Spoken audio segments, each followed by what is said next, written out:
Si Anthony Edwards, ang umaangat na star ng Minnesota Timberwolves, ay tiyak nang nagpahayag na hindi na siya lalahok sa anumang darating na FIBA Basketball World Cup tournaments para sa Team USA.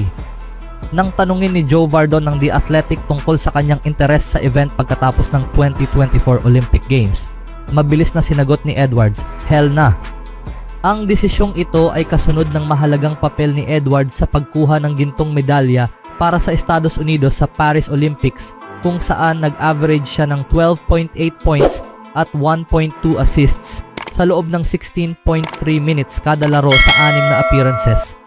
Sa kabila ng kanyang tagumpay sa Olympics, mahalaga ang kanyang pag-aalinlangan na maglaro sa mga darating na World Cups, lalo na sa kanyang kahangahangang performance sa 2023 World Cup, kung saan siya ang nanguna sa scoring para sa Team USA na may 18.9 points kada laro sa 8 laban. Bagaman nagtapos ang team sa ika-4 na pwesto matapos ang isang nakakadismayang pagkatalo sa Canada, si Edwards ay lumitaw bilang isang susi at potensyal na haligi para sa USA Basketball sa mga darating na internasyonal na kompetisyon. Ang kakulangan ng pagkakaugnay sa loob ng Team USA na binigyang diin ng desisyon ni Edwards ay maaring maging malaking disadvantage habang patuloy na lumalakas ang kompetisyon sa buong mundo. Ang ibang bansa ay nakikinabang mula sa tuloy-tuloy na partisipasyon ng kanilang mga pangunahing players sa sunod-sunod na mga torneo, at ang kawalan ni Edwards ay maaaring makaapekto sa tsansa ng Estados Unidos na mapanatili ang kanilang dominasyon sa pandaigdigang entablado. Ang mga tagahanga ay maaaring kailangang maghanda para sa posibleng pagkabigo kung ang US ay hindi makakamit ng medalya sa mga darating na World Cups nang walang pamumuno ni Edwards. Upang maiwasang maulit ang mga pagkakamali ng 2023 FIBA World Cup, kung saan nagpadala ang Team USA ng mga bata, walang karanasan at undersized na team na nagtapos sa isang nakakadismayang ika-4 na pwesto, kailangang matuto ang USA Basketball mula sa mga nakaraang pagkakamali. Ang 2023 roster ay kulang sa sukat, karanasan at pagkakaisa na kinakailangan para makipagkompetensya laban sa mas bihasang mga internasyonal na team. Ang kabiguang ito ay nag-udyok sa USA Basketball na magpadala ng roster ng mga legend ng NBA para sa 2024 Paris Olympics na nagresulta sa isang dominanteng pagtatanghal at gintong medalya.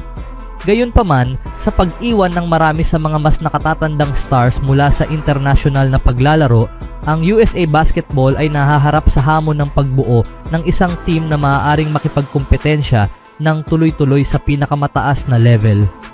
Ang patuloy na tagumpay ay mangangailangan ng pagtitipon ng isang roster na may tamang balanse ng batang talento, karanasan, sukat at kasanayan, at iwasan ang mga pagkakamali ng 2023. Habang patuloy na lumiliit ang agwat sa pagitan ng US at iba pang mga bansa, dapat bigyan ng prioridad ng Team USA ang chemistry at strategy na magtayo ng team para manatili sila sa tuktok ng pandaigdigang basketball sa mga darating na panahon. Anong masasabi niyo mga kaibigan? Sa ibang balita naman, hindi lubos na imposible na sina Steph Curry, LeBron James at Kevin Durant ay maaaring makahanap ng paraan para muling magsama-sama matapos nilang magtulungan upang makuha ang ginto sa 2024 Paris Olympics, ayon kay Kendrick Perkins ng ESPN. Ang former NBA center ay lumahok sa episode ng First Take noong Lunes para talakayin ang performance ng iconic trio sa Paris, at sinabi niyang hindi siya magugulat kung ang ilang kombinasyon ni Curry, James at Durant ay makakahanap ng paraan upang muling magsama-sama kasama ang kanilang mga kasamahan sa Team USA sa malapit na hinaharap. Alam mo, ang nakita ko habang pinapanood ang Olympic team ngayong summer ay ang pagbuo ng mga relasyon, sabi ni Perkins. At ang nangyari ay nung nasa Paris sila, nagkakasama sila, nag-uusap-usap. At sasabihin ko ito, ang susunod na NBA season ay magiging interesante. Dahil kung hindi magiging maayos ang plano sa Los Angeles Lakers, hindi magiging maayos ang plano sa Golden State Warriors, o kung hindi magiging maayos ang plano sa Phoenix Suns, lahat sila ay nasa parehong conference.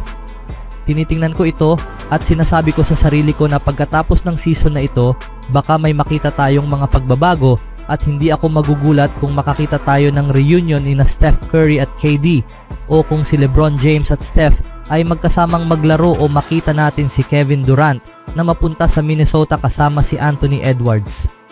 Dahil nakita natin ito, mayroon silang signature handshake, at kaya nangyari ang mga relasyong iyon. Sa huli, gusto kong panoorin ang season na ito at makita kung paano magtatapos. Ngunit hindi ako magugulat kung makita natin sina LeBron James at Steph Curry na magkasama sa iisang court bago matapos ang karera nila. Naglaro na sina Curry at Durant sa NBA at nagresulta ito sa 2 kampyonato para sa Warriors noong 2017 at 2018 at halos maipanalo ang pangatlo noong 2019. Gayunpaman, hindi pa nagkasama sina Curry at James na sinubukang kunin ng Warriors noong 2023 trade deadline at naisip na rin ni Curry na makipaglaro kay James noon.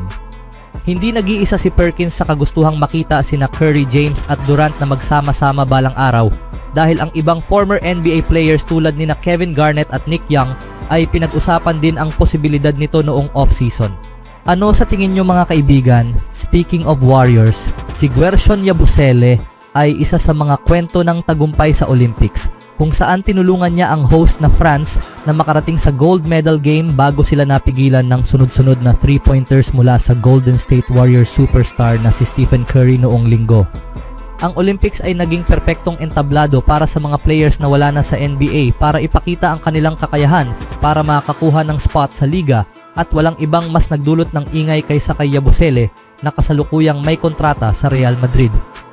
Ayon sa insider na si Mark Stein, ang 28-year-old na si Yabusele ay may NBA buyout na $2.5 million at tila excited siyang makakuha ng panibagong pagkakataon matapos mag-average ng 14 points at 3.3 rebounds sa 51.9% shooting mula sa floor sa loob ng 6 na Olympic performances.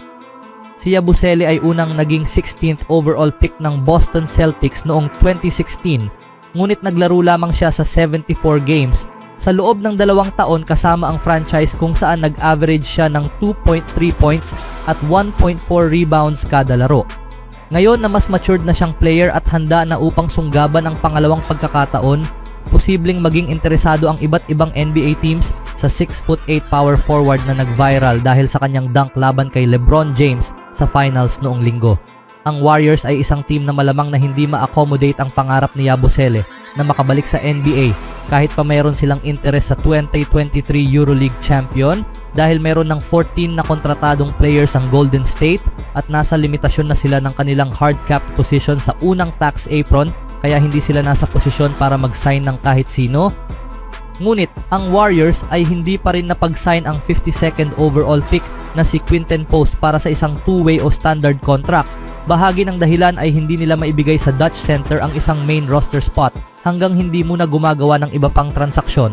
Maaaring i-waive ng Golden State ang mga non-guaranteed deals nina Lindy Waters III o Gui Santos, ngunit mas malamang na ang mga karagdagang roster spots at flexibility ay magmumula sa isang trade kahit na hindi nila nakuha si Lauri Markkanen ng Utah Jazz. Si Yabusele ay maging isang option kung mangyayari iyon, ngunit maaring unahin nilang magdesisyon kay Post sa ganitong sitwasyon. Nag-improve na ang 3-point shooting ni Yabusele kasama siya mayroon ng 3 pangunahing power forward options ang Warriors sa katauhan ni Draymond Green, Jonathan Kuminga at Kyle Anderson. Bagamat umaasa ang mga tagahanga na magkaroon ng panibagong pagkakataon si Yabusele na muling buhayin ang kanyang NBA career, medyo mahirap pa rin sa Warriors ang desisyon na gumawa ng move at tanggalin ang ibang batang player sa nabubuong roster. Kayo mga kaibigan, anong masasabi nyo? Always do it on my own, so I gotta get through it. And the only thing I know is to love what I'm doing. Never give up, never slow, till I finally prove it. Never listen to the no's, I just wanna keep moving. Keep my head up when I act, head up, that's a fact. Never looking back, I'ma keep myself on track.